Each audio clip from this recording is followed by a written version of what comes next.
So here's another interesting car. Every Roadster seems to have a story.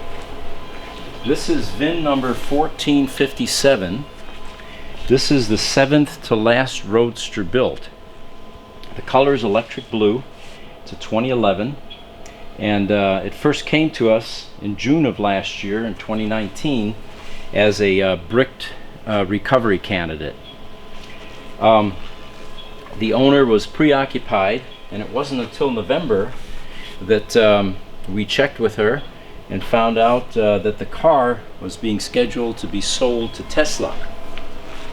So since the car has a pedigree and seems to be highly collectible, in my opinion anyway, and it had been sitting in a Ferrari dealership for the last 10 years in the showroom, I suspected the car was pristine.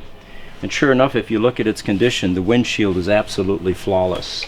The interior, the leather, stitching, everything is perfect. It's completely original. And let's open it up. You can tell the car is absolutely flawless.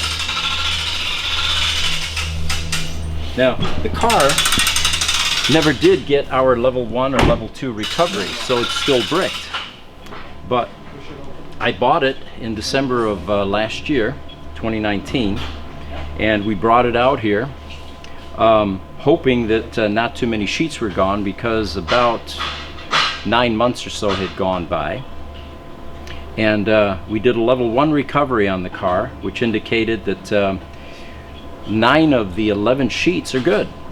Only 2 sheets were bad. So our plans are to completely restore this car, put in new sheets, and put this back on the road. So with its collectible status, a car like this should be preserved. Its condition should be preserved, and we don't intend for this to ever become a daily driver. This should definitely be in a collection of some type.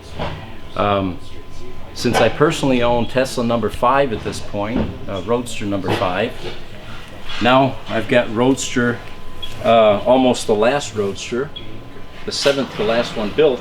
It's almost like I've got bookends, and these two side by side would be a Fusion Red, VIN number 5, and the electric blue.